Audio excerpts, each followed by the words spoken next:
տալսում շնորհակալություն, շնորհակալ եմ բանի շոցարում կազմակերպելու համար, նաև շնորհակալ եմ գործընկերներին, որ ուսապանում են։ Գիտեք, որպեսզի այս մասնագիտական քննարկումը ավելի մատչելի լինի դեպքանության համար, նաև ձեր օգնությամբ, ես փորձեմ շատ պարզ հարցերի և պարզ պատասխանների միջոցով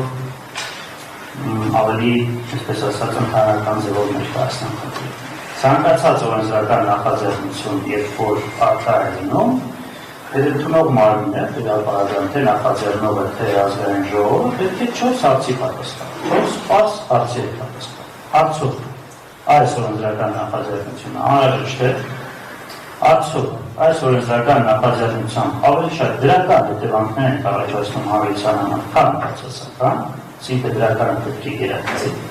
Արդյոք այս օրենսդրական նախաձեռնությունը չի հակասում Հայաստանի Հանրապետության սահմանադրությանը կամ այլ օրենսդրական ակտերին, եւ չորրորդը, արդյոք պետական ապարատը կամ պետությունը կամ հասարակությունը պատրաստ է նման փոփոխությունների։ Ընդգծեմ, որ այս 4 հարցերից գոնե մեկի բացասական պատասխանի պարագայում նախագիծը ընդհանրապես պետք է գոյություն չունենա։ Չեմ խոսում դրա հետագա քննարկման մասին։ Նա առաջի հարցը, արդյոք անհրաժեշտ է այս նախագիծը թե ոչ։ Իմ գործընկերները արդեն մի քանի ուղղություններից ներկայացրեցին, որ որևէ անհրաժեշտություն չկա։ Եթե պետությունը ցանկանում է հրապարակային կառավարությունը ցանկանում է անհրաժեշտությունը ընդգծենք, որ սոցիոլոգիական տվյալներ, վիճակագրական տվյալներ պետք է ներկայացնի, որ նման անհրաժեշտությունը գտնվում է հասարակությունից, պահանջ կա այդպիսի։ Մինչդեռ հարտահայտը վտանգավոր, չափազանց վտանգավոր նախագիծ եւ դրա տվյալները մենք արդեն դες ներկայացրեցինք։ Երկրորդ, արդյոք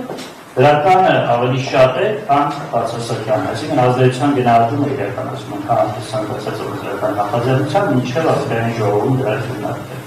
Բնականաբար ազդեցության գնահատում չկա այս նախագծի եւ եթե լինել է միայն բացասական հետքի լինի։ Միանշանակ իմ գործընկերները ներկայացրեցին մի քանի ուղղություններով, որ բացասականը բազմապատիկ անգամ ավելի շատ է, քան երևակայական կառավարության ինքնաթիռի դրական։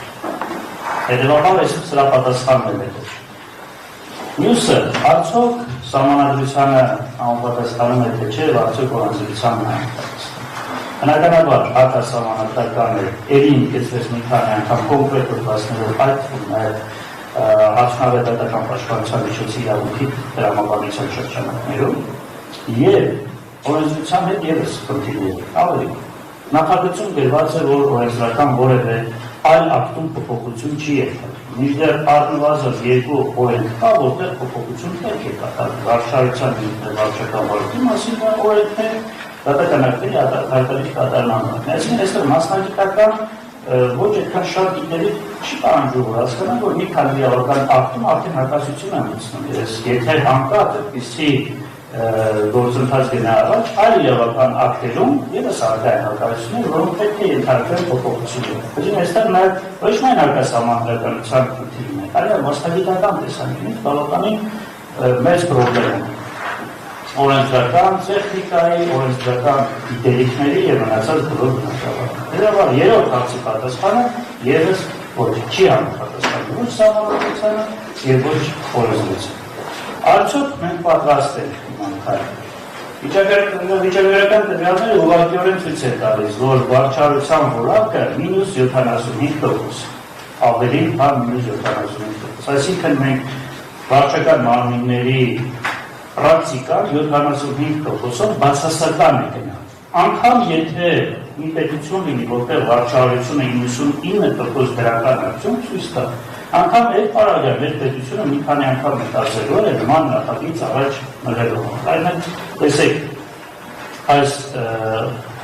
պրակտիկան եւ այս մոտեցումը երբ որ ամրագրվել է օրենքում գործող օրենքում, հաշվեն առա այնպիսի առաջադեմ պետությունների պրակտիկա, որոնք վարչարության մակարդակում բավականին բարձր որակ են ցույց տալիս։ Դրա համար այս փիլիսոփայությունը ներդրվել է օրենքում։ Հիմա մենք փաստորեն այդ պետությունների պրակտիկան, որոնք դրական որակ են ցույց տվել, անտեսում են եւ ուզում են 75% ցածր եւ բացասական վարչարական որակ ունեցող պրակտիկան համարենք լավ բան եւ այս պայմաններով նման նախաձեռնությունը առաջ տալ։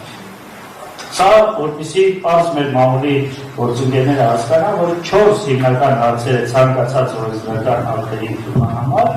այս 4 հիմնական հարցերի պատասխանը բացասական է։ Եվ ես հիշեցնում, որ միայն մեկ հարցի պատասխանի բացասական պարագայում օրենսդրական նախաձեռնությունը պետք է հանվեր շրջանառությունից։ Շնորհակալություն։ Շնորհակալություն, Սիմոնյան։ Ես մի դիտարկում եմ ևս անը,